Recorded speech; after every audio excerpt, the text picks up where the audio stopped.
शुरुआत एक हैरान कर देने वाली खबर के साथ कर रहे हैं। नकल माफिया पर नकेल कसने के लिए सरकार हर तरीके आजमाती है। बावजूद इसके नकल माफिया नकल कराने के लिए नए नए रास्ते खोज लेते हैं। अब उत्तराखंड की राजधानी देहरादून में पुलिस ने एक ऐसे नकल गैंग को पकड़ा है जिनका तरीका देखकर आप भी सिर पकड़ लेंगे, क्योंकि इस बार नकल माफिया का नकल कराने का तरीका बेहद हाईटेक था। इस बार नकल माफिया ने ऑनलाइन परीक्षा केंद्र का सर्वर ही हैक कर लिया।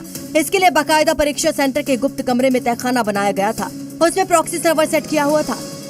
नकल माफियाओं के पास इस सेंटर के तमाम कंप्यूटर्स का आईपी एड्रेस था। जो परीक्षार्थी इनको पैसा देता था ये इसको ऑनलाइन नकल करवाते थे। पुलिस ने देहरादून में एसएससी की एमटीएस भर्ती परीक्षा में नकल का खेल का भंडाफोड़ किया। 2 लोगों को गिरफ्तार किया। पुलिस की गिरफ्त में आए ये वही मास्टरमाइंड भास्कर और नीतीश कुमार हैं, जिन्होंने नकल के पाताल लोक वाला सेटअप किया था। इन दोनों के पास से 4 मोबाइल फोन, 2 लैपटॉप्स बरामद किए गए हैं। इन दोनों की गिरफ्तारी से एक बड़े नकल सिंडिकेट का खुलासा होने की उम्मीद है। और अब एक सावधान कर देने वाली खबर। दिल्ली पुलिस की क्राइम ब्रांच टीम ने एक और फर्जी दवा फैक्ट्री का भंडाफोड़ किया है। पुलिस के मुताबिक ये गिरोह ट्रामाडोल आधारित नकली दवाएं तैयार कर बाजार में सप्लाई कर रहा था और लोगों की सेहत के साथ खिलवाड़ कर मोटा मुनाफा कमा रहा था। इस गिरोह के तार दिल्ली से बिहार तक फैले हुए हैं। इसमें 1 लाख नकली जिंक की गोलियां, 42,000 नकली एजिथ्रोमाइसिन टैबलेट और 27 किलो पैरासिटामोल पाउडर।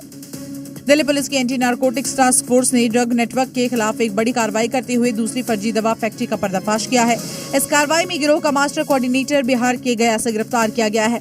अब तक इस मामले में कुल 9 आरोपी पकड़े जा चुके हैं। सप्लाई होलसेल मार्केट में ही हो रहा था और पिछले 2.5-3 साल से इनका काम चल रहा था। और हमारे पास जैसे इन्फॉर्मेशन आया कि ये दवाइयाँ बिक रही है खास करके दिल्ली में, तो हमने जो है उस पर कार्रवाई करते हुए एंटी नारकोटिक्स टास्क फोर्स को जांच में पता चला है कि तरुण गया में बिना किसी लाइसेंस की दवाएं बना रहा था। वहां ना तो कोई मैन्युफैक्चरिंग केमिस्ट था और ना ही कोई एनालिटिकल केमिस्ट। मुंबई के मुलुंड इलाके में मेट्रो निर्माण के दौरान एक बड़ा हिस्सा टूटकर गिर गया। बड़ा हादसा हुआ। पिलर का एक हिस्सा अचानक नीचे गिरा। ऑटो रिक्शा के ऊपर गिर गया। कार वहां से गुजर रही थी, उस पर भी ये हिस्सा गिरा। दर्दनाक हादसे में एक शख्स की जान चली गई और जो घायल थे उनकी जान बचाने की कोशिश होने लगी। हादसे के बाद जो नजारा दिखा वो दिल दहला देने वाला था। देखिए कैसे पिलर का हिस्सा गिरने से ऑटो चकनाचूर हो गया। ऑटो में फंसे ड्राइवर को निकालने की कोशिश हो रही है, लेकिन पिलर का ये हिस्सा इतना भारी है कि लोग उसे हिला तक नहीं पा रहे हैं। उधर पिलर के हिस्से के नीचे आने से एक कार के भी परखच्चे उड़ गए। कार में फंसे लोगों को किसी तरह बाहर निकाला जा रहा है। इस दर्दनाक घटना से अफरा तफरी मची हुई है। घायलों की जान बचाने की पूरी जद्दोजहद हो रही है। इस लापरवाही के खिलाफ जांच शुरू हो गई है, लेकिन सवाल फिर वही है, हादसे के बाद ही नींद क्यों टूटती है? उससे पहले क्यों सुरक्षा मानकों की अनदेखी होती है? उधर सरकार ने तुरंत मुआवजे वाली मरहम पट्टी कर दी, लेकिन चोट देने वालों का क्या? इस जानलेवा लापरवाही पर किसी को सजा मिलेगी या ये भी सिर्फ एक हादसा मान लिया जाएगा? मुंबई की तरह आगरा में भी मेट्रो निर्माण के दौरान हादसा हुआ। यहाँ निर्माण कार्य में लगी हुई विशाल क्रेन एक बिल्डिंग की छत पर जा गिरी। गनीमत रही कि किसी की जान नहीं गई। नीचे मेट्रो साइट पर क्रेन औंधे मुंह गिरी हुई है और उसका शाफ्ट एक बिल्डिंग की छत पर गिरा हुआ है, जहाँ बने एक कमरे को वो धराशायी कर चुका है। अब इसे लापरवाही नहीं कहे तो क्या कहे? साइट की तस्वीरों को देखकर लग रहा है कि मेट्रो का निर्माण भगवान भरोसे हो रहा है। भगवान की कृपा नहीं हुई तो हादसा हो गया। प्रतापपुरा में एमजी रोड पर करीब 25 फीट ऊंची क्रेन खुदाई के काम में लगी हुई थी। तभी अचानक क्रेन का पहिया जमीन में धंस गया, जिससे क्रेन पलट गई और उसका शाफ्ट पास के एक मकान में जा गिरा। बड़ी जोरों की आवाज हुई और मैं तुरंत दौड़ता हुआ बाहर आया। देखता हूँ कि मुझे पूरी की पूरी रिंग मशीन जो है इस पे गिरी हुई है। अचानक हुए इस धमाके और क्रेन को गिरता देख राहगीरों और आसपास के दुकानदारों में अफरा तफरी मच गई। गनीमत रही कि हादसे में किसी की जान नहीं गई। इस्लाम मजहब के नाम पर कुछ मौलाना समाज को बांटने की कोशिश में लगे रहते हैं और अब ऐसे लोगों को संभल से आई हुई एक तस्वीर चुभने लगी है, क्योंकि एक मुस्लिम महिला ने हरिद्वार से कावड़ उठाई और वो भगवान भोले का जलाभिषेक करने वाली है। और यही तस्वीर मजहब के ठेकेदारों के सीने पर सांप की तरह लौट रही होगी। हाथ में कावड़ है, कावड़ में भगवान शिव और पार्वती की फोटो है, मटकियों में गंगा जल है और मुंह पर बम भोले के जयकारे हैं।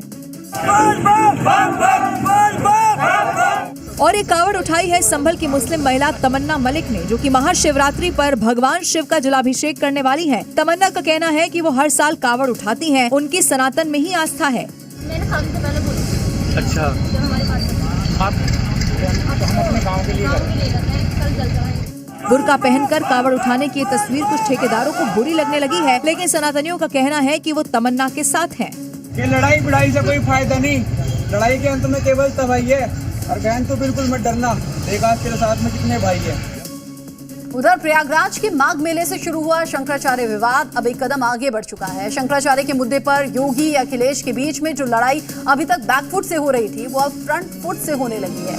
शंकराचार्य की गलतियों के बारे में सीएम योगी ने बताया तो अखिलेश ने उनके योगी होने पर ही सवाल खड़े कर दिए। क्योंकि सीएम योगी ने शंकराचार्य विवाद पर पहली बार बोलते हुए दो टूक कहा था कि हर व्यक्ति शंकराचार्य नहीं हो सकता। हर व्यक्ति शंकराचार्य नहीं लिख सकता, और अगर वो शंकराचार्य, क्यों आप लोगों ने लाठीचार्ज किया था वाराणसी में, क्यों एफआईआर लॉन्च किया था? योगी ने समाजवादी पार्टी को इतिहास याद दिलाया तो अखिलेश आग बबूला हो गए और वो शंकराचार्य का समर्थन करते हुए उन्हें स्नान से रोकने वालों को पाप लगने की बात कहने लगे। कान छिदवाने से अब योगी नहीं होते हैं, ये पहले हैं जिन्होंने गंगा स्नान रोका है। हमारे धर्म में ये माना जाता है पाप पड़ेगा इन पर। वहीं खुद शंकराचार्य अविमुक्तेश्वरानंद ने सीएम योगी पर फिर हमला बोला। केवल एक आदित्यनाथ योगी आ गए जो रिश्तेदारी निभाते हुए धीरे से मठ में घुस गए और उसके बाद रिश्तेदारी निभाते हुए सीधे मुख्यमंत्री पद पे आके प्लांट हो गए। यानी इस नए युद्ध में सनातनी, योगी, शंकराचार्य वाले तरकश के तीर एक दूसरे पर छोड़े जा रहे हैं। वंदे मातरम पर शुरू हुई सियासत मजहबी होने के साथ अब तालीम तक जा पहुंची है। सीएम योगी के वंदे मातरम विरोधियों पर दिए गए बयान के बाद अब लड़ाई भाईजान वर्सेस भाईजान हो गई है, क्योंकि एक मौलाना ने वंदे मातरम गाने पर बच्चों को स्कूल से निकालने की तकरीर दी है। जो व्यक्ति वंदे मातरम का विरोध करता है, कान पकड़ करके उसको धक्का दे करके बाहर करना चाहिए। योगी ने वंदे मातरम विरोधी को आड़े हाथों ले लिया तो अपनी मजहबी दुकान चलाने वाले इसे बच्चों की तालीम से जोड़ने लगे हैं। IUML कह रहा है कि इससे मुसलमानों को हिंदू बनाने की साजिश हो रही है। AIM, PLB और जमियत उलेमा हिंद इसे असंवैधानिक और धार्मिक आजादी पर हमला बता रहा है। और अब इमाम मुफ्ती सैयद नासिर अली नदवी की तकरीर सुनिए। धरती की पूजा करना होगी तो फिर ऐसी जगहों पर हम अपने ना बच्चों को अलाउ करेंगे ना किसी और को अलाउ करेंगे। हालांकि कुछ मौलाना ऐसे भी हैं जो इसका समर्थन कर रहे हैं। वंदे मातरम कहने में हमें कोई दिक्कत नहीं है, तो भारत के प्रत्येक नागरिक की जिम्मेदारी है कि इसका अनुपालन किया जाए। वंदे मातरम से ना किसी की आजादी छीनी जा रही है, ना मजहब पर हमला हो रहा है, लेकिन कुछ लोग हैं जो बरगलाने की कोशिश में हैं, लेकिन वो अपने मंसूबों में कामयाब नहीं हो पाएंगे।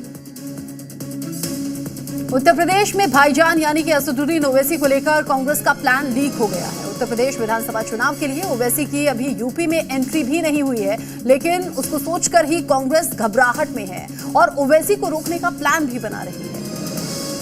अब आपको कांग्रेस के राष्ट्रीय अध्यक्ष मल्लिकार्जुन खड़गे और कांग्रेस सांसद इमरान मसूद के बीच उस वायरल खुसुर पुसुर को सुनाते हैं। वो एक बार आएगा वो तो खत्म हो जाएगा, नेशनल पार्टी नहीं होगी, लेकिन हमको खत्म करके जाएगा।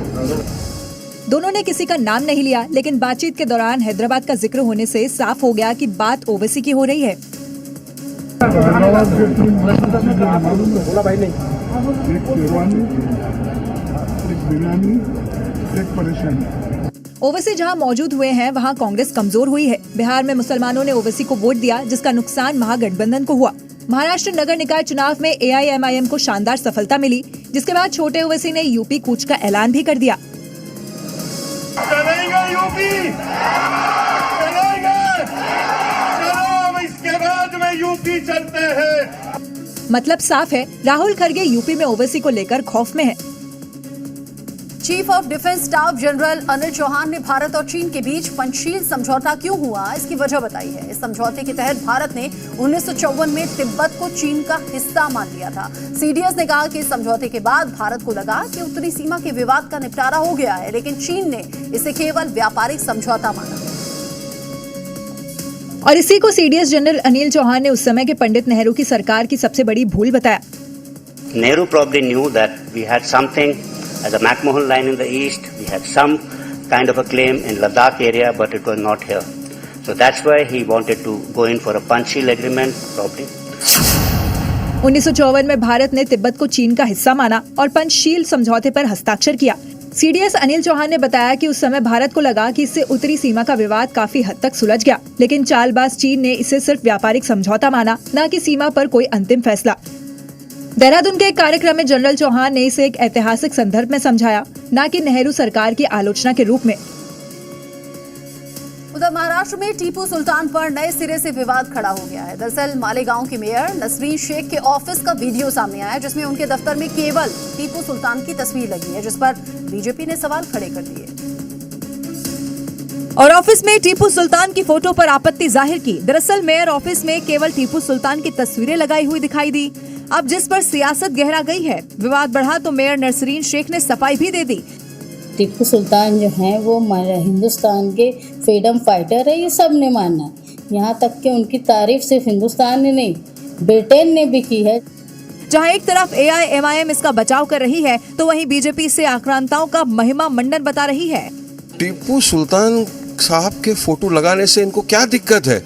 टीपू सुल्तान वो शख्सियत है जिन्होंने ब्रिटिशरों के खिलाफ जंग लड़ी, ब्रिटिशरों को धूल चटवा दी। इतनी महान हस्ती से इनको नफरत क्यों है? मुझे तो ये समझ में नहीं आ रहा है। देखिए, जुबान पर संविधान, मन में शरिया की दुकान बनाना है इस्लामिक स्टेट इन हिंदुस्तान, यही इनकी मंशा है। फिलहाल महाराष्ट्र की सियासत टीपू सुल्तान पर अटकी है। चीन बॉर्डर से करीब 240 किलोमीटर की दूरी पर आज हिंदुस्तान ने जो किया, उससे जिनपिंग की नींद जरूर उड़ गई होगी। असम के डिब्रूगढ़ में नॉर्थ ईस्ट की पहली इमरजेंसी लैंडिंग फैसिलिटी का उद्घाटन हुआ। अब नॉर्थ ईस्ट से चीन की हर हिमाकत का चंद मिनटों में जवाब दिया जा सकेगा। चीन के होश उड़ाने वाले नॉर्थ ईस्ट के इस पहले ELF पर प्रधानमंत्री नरेंद्र मोदी ने C-130J एयरक्राफ्ट में सवार होकर ऐतिहासिक लैंडिंग कर दी है। प्रधानमंत्री ने चाबुआ एयरफील्ड से उड़ान भरी थी और मोरन में ELF पर उतरे और जिनपिंग को विकास और रफ्तार से बता दिया कि बॉर्डर के पास रक्षा और रणनीतिक तैयारी का भारत भी शहंशाह है। हिंदुस्तान की इस उड़ान ने जिनपिंग को आईना दिखाया कि बॉर्डर पर हर हालात से निपटने के लिए तैयार है। असम के डिब्रूगढ़ में 100 करोड़ रुपए की लागत से बना ये 4.2 किलोमीटर लंबा मजबूत रनवे भारतीय वायुसेना के लड़ाकू और मालवाहक विमानों के लिए उपयोगी साबित होगा, जिससे रक्षा तैयारियों को मजबूती मिलेगी। आपदा या युद्ध जैसे हालात में सेना और राहत सामग्री को तेजी से भेजा जा सकेगा। इमरजेंसी लैंडिंग फैसिलिटी का एक ऐसा हाईवे स्ट्रिप होता है जहां सामान्य समय में गाड़ियां चलती हैं, लेकिन जरूरत पड़ने पर इसे रनवे में तब्दील कर विमान उतारे जा सकते हैं।